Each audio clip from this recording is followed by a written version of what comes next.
High court में 6 साल पहले एक याचिका दायर होती है, जहां याचिकाकर्ता रतन हाइट सोसाइटी के लोग रहते हैं और सोसाइटी के द्वारा ये दावा किया जाता है कि ये जो अभी खाली ज़मीन आप देख रहे हैं, जहां पर अभी कुछ निर्माण किया जा रहा था, गड्ढा किया जा रहा था, उसे वीकेएस रियल्टी कंपनी के द्वारा जो है वो अवैध तरीके से हड़पा गया और हड़पने के बाद यहाँ पर निर्माण शुरू कराया गया। तो इस याचिका के साथ ही सुनवाई जो है वो 6 साल चलती है और सुनवाई के बाद आज आखिरकार फैसला आता है और उस फैसले में रतन हाइट सोसाइटी की जीत होती है, जहां हाई कोर्ट की तरफ से आज इस निर्माण को अवैध करार दे दिया गया है। रतन हाइट्स मामले में झारखंड उच्च न्यायालय में माननीय न्यायमूर्ति राजेश शंकर की अदालत ने आज यह फैसला सुनाते हुए रांची नगर निगम के नक्शा पास किए को निरस्त किया और ट्रिब्यूनल का जो फैसला था उसे रद्द करते हुए रतन हाइट्स को लैंड हैंडओवर करने का निर्देश दिया है। 1 माह के भीतर जो गड्ढे हैं या जो कंस्ट्रक्शन उस पर किया गया उसको हटा करके उस गड्ढे को भरने का आदेश दिया। ये 15 से 20 फीट का जो आपको गड्ढा दिख रहा है, इसे 1 महीने के भीतर भरने की बात कही गई है हाईकोर्ट के द्वारा। साथ ही ये निर्माण के दौरान वीकेएस रियल्टी के द्वारा जो बाउंड्री वॉल किया गया है, तो उस बाउंड्री वॉल को भी तोड़ने की बात कही गई है। इस पूरे अवैध निर्माण और कह सकते हैं कि अवैध कब्जे की शुरुआत जो है, इस पूरे क्षेत्र को सोसाइटी के लिए एक कॉमन एरिया के तौर पर डेवलप करने के साथ की गई थी, जहां पहले यह कहा गया था कि सोसाइटी वालों के लिए ये कॉमन एरिया के तौर पर डेवलप किया जाएगा, वॉकिंग ट्रैक बनाया जाएगा, रनिंग ट्रैक बनाया जाएगा, गार्डन बनाया जाएगा और उस तौर पर इसे डेवलप किया जाएगा। लेकिन फिर धीरे धीरे डेवलप करने के नाम पर यहाँ पर वीकेएस रियल्टी के द्वारा जो है वो इस पूरे ज़मीन को हड़पा जाता है और यहाँ पर कुछ सालों बाद अवैध निर्माण जो है वो शुरू कर दिया जाता है, जिसके विरोध में पहले तो ट्रिब्यूनल में यहाँ पर मामला जाता है। यहाँ पर नक्शा भी पास हो गया नगर निगम के द्वारा, जिसके विरोध में सोसाइटी वालों ने पहले तो इस पर याचिका की, लेकिन कोई सुनवाई नहीं होने के बाद सोसाइटी के लोगों के द्वारा जो है पूरा मामला हाई कोर्ट में लेकर जाया जाता है, जहां आज हाई कोर्ट से 6 सालों बाद 2017 से यह मामला चल रहा था। 2017 से मामला चलने के बाद आखिरकार 6 साल बाद जो है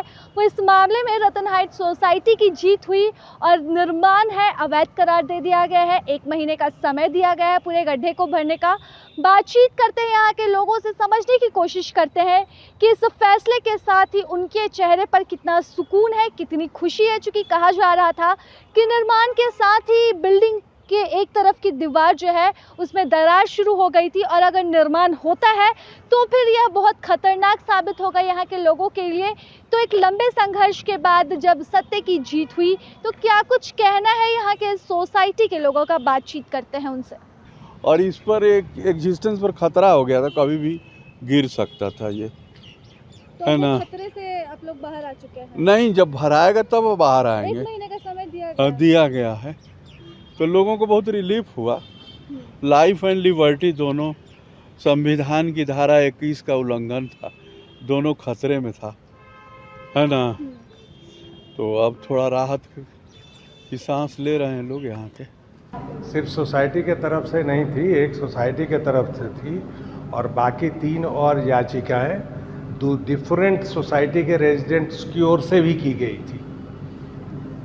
एक ही रेट नहीं था, तो उसमें ये फैसला अभी आया है कि जो एक्चुअल ये टोटल ज़मीन जो 86 कट्ठा है वो इस सोसाइटी को इस बिल्डिंग के साथ अटैच्ड है।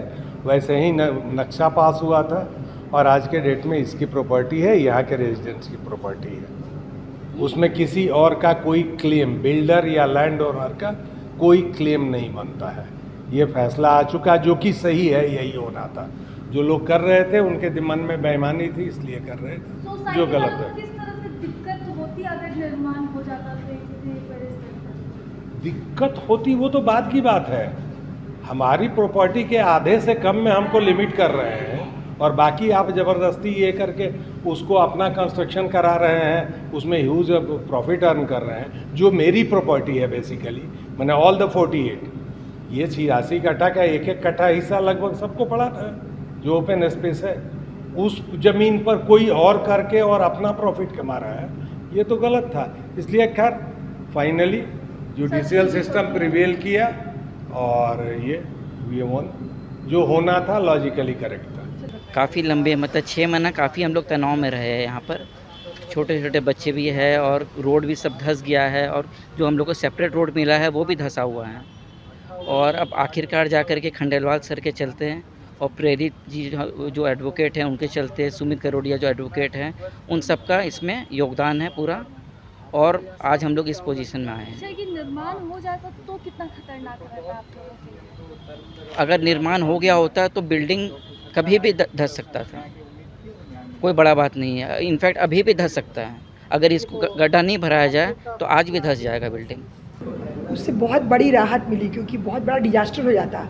इवन अगर ये खुद जाता तो हमारा बिल्डिंग एक साइड से क्रैक कर रहा था और वो धड़ाधड़ होकर नीचे चला जाता, तो ये बहुत बड़ी राहत है। और इसमें हमारी पूरी टीम, अभी सिंह साहब ने जो बोला, हमारे खंडेलवाल साहब तो पूरी हमारी रत्न हाइट की जो टीम है, कुछ लोगों को छोड़कर पूरी टीम इसमें काम की है। और मैं धन्यवाद दूंगी न्यायालय को, जो कि सही डिसीजन देकर हम लोगों को इतने बड़े डिजास्टर से बचाया।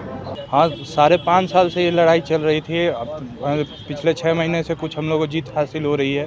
अब बहुत दिन के बाद ऐसा मिला है। 35 फीट गड्ढा है, देख के भी डर लगता है। कोई भी आता जाता है तो उसको भी लगता है। बरसात आ रहा है, वो रास्ता देख सकते हैं आप दिखा भी सकते हैं, उधर धीरे धीरे ढह रहा है। अब अच्छा हो जाएगा कुछ दिन के बाद। अब इतना दिन बाद डिसीजन आया है तो अच्छा रहेगा हम लोगों के लिए। हाई कोर्ट से हमें उम्मीद था, हाई कोर्ट से हमें न्याय भी मिला है। आगे भी चाहेंगे कुछ अच्छा ही होगा। आज तो बहुत अच्छा लग रहा है, नहीं तो हम तो डर डर के जी रहे थे कि इस गड्ढे का क्या होगा, कुछ पता नहीं। इतनी गंदगी फैल गई है, महामारी जैसा डर हो गया है कि हम महामारी फैलेगी कि क्या होगा। इधर का भी रास्ता टूट गया, इधर का भी रास्ता टूट गया, आने जाने में प्रॉब्लम, हर चीज़ में प्रॉब्लम। डर डर के जी रहे थे। तो अब कहीं ना कहीं डर से अब लग रहा है सुकून मिला है। अब ये गड्ढे भरवा दे, हमारी रोड ठीक करवा दे, ताकि हम आने जाने में हमें सुविधा हो। बारिश में और डर लग रहा था। प्रभातखबर.com, विश्वास वही, रफ्तार नहीं।